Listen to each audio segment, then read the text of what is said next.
Kodėl Nemo? Kodėl Nemunas ir kodėl aš? Tikrai ne dėl garbės ar pripažinimo, o todėl, kad Nemunas daugiau nei upė. Jis mano kelias, reikalavęs drąsos ir ryžto. Tai mano svajonė ir charakteris įrašytas vandenyje.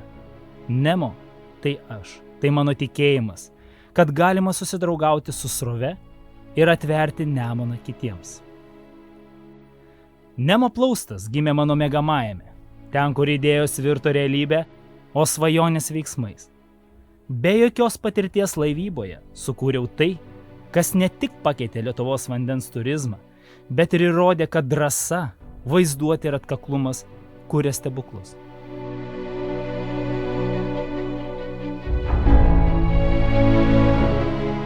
Kiekviena upė turi savo paslaptį, tačiau Nemunas turi savo dvasią. Mes pasitikėjome juo, o jis atsakė.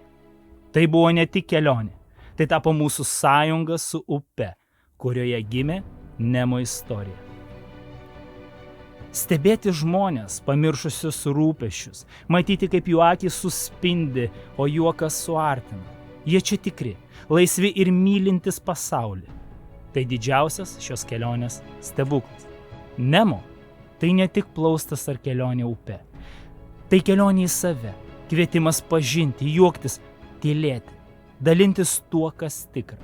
Nemo daugiau nei kruizas. Tai gyvenimo kelias kurti, dovanoti džiaugsmą ir atrasti geresnį save.